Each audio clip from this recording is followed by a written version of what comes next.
episode synopses for the first 3 episodes of the next season of Doctor Who have been released in Doctor Who magazine, and I'm going to talk about all 3 of them in a second, but the first one has annoyed me slightly because it's completely derailed a video I was in the middle of editing, which was a theory video about who Belinda is, and this synopsis just goes right out and tells us. How rude! But let's get on, we're talking about the synopsises. Synopses? Synopsises. Synopsi. So for the robot revolution, the synopsis in a nutshell reads: under a starlit sky, 2 teenage sweethearts share a moment. He presents her with a star, her star, named in her honour, Miss Belinda Chandra. It's cute, it's quirky, it's just a certificate.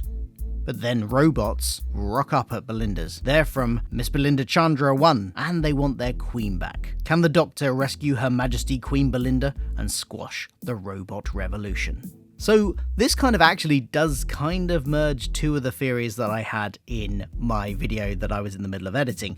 One was that Belinda was the queen of this planet and that's why the robots had come for her. So that seems to be kind of true. I would have got that one kind of half right.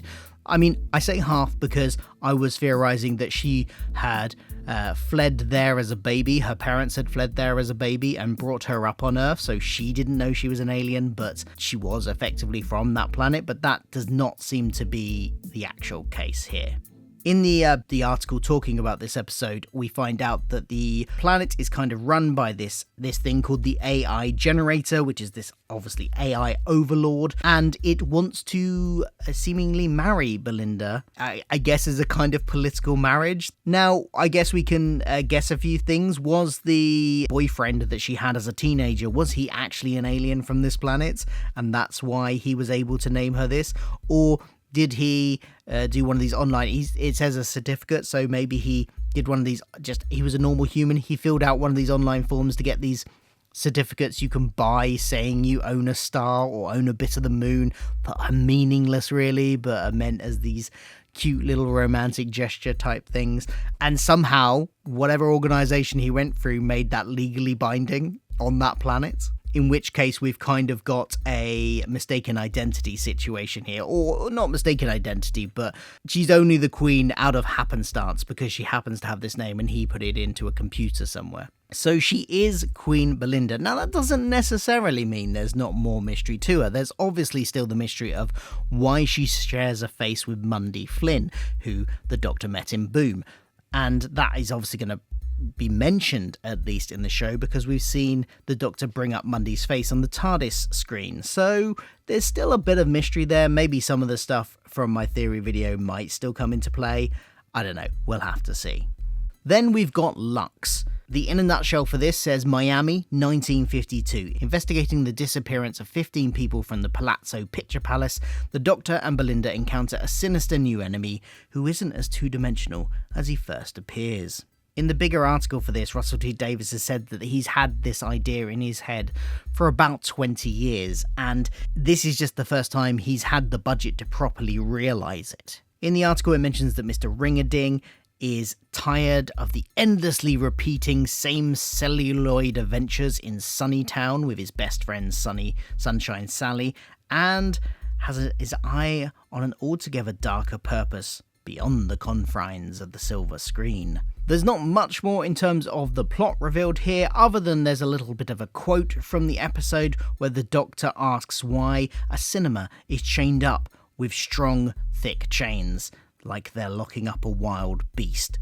So somebody seems to have been trying to contain this cartoon character. And is it going to be the Doctor and Belinda who maybe accidentally lets him free? And there's also a character of Reginald Pye, who looks like he maybe works at the cinema, maybe he's the manager of the cinema. He's played by Linus Roch, and there's a picture of him in a storage room with lots of film canisters. So I'm guessing he's maybe the manager or the projectionist or somebody that works at the cinema.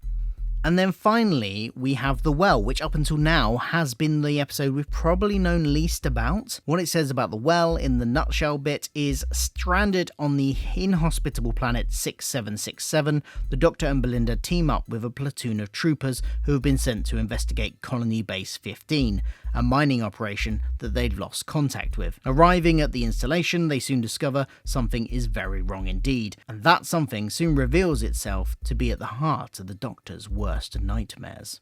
This is seemingly going to be a very scary, horror-filled episode. It has been co-written by Russell T. Davies and Sharma Angel Wolfel, and stars Rose Ayling-Ellis, who is a deaf actor. I think she's most famous for being in EastEnders. Apparently her part wasn't written with a deaf actor in mind, but when they cast her, they did some adaptations to the script to bring that into the script a bit more. But apparently the fact that she is deaf works really well with the plot that they were having already. So that's an interesting little tidbit.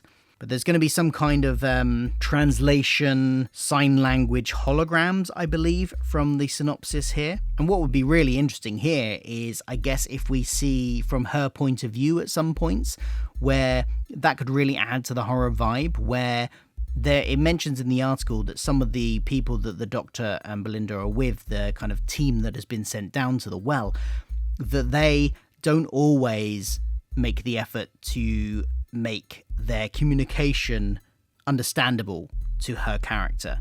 So if we then see and hear that from her perspective, that could be quite interesting. It could really add to that horror vibe, because she'll be there kind of not really aware of everything that's going on, because people aren't making the effort to communicate with her. They're having conversations about stuff. And imagine us as the audience also not being able to hear those conversations, but seeing people getting maybe more and more frantic, maybe more an argument is happening right in front of our eyes, but we can't hear it and we don't know exactly what it's about. That could really play into that horror aspect. She's referred to as a mysterious woman, her character, which kind of indicates that maybe they find her down there.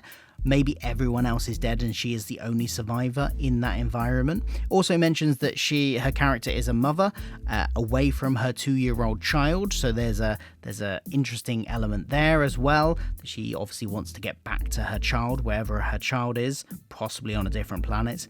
So yeah, this looks like it will be an interesting episode the more I find out about it. So that's the 3 episode synopsises we've got so far. What do you think of them? Let me know in the comments below.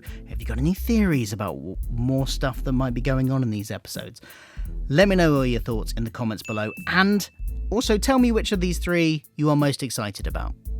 And why not check out one of my other videos about the upcoming season 2 by clicking on screen now.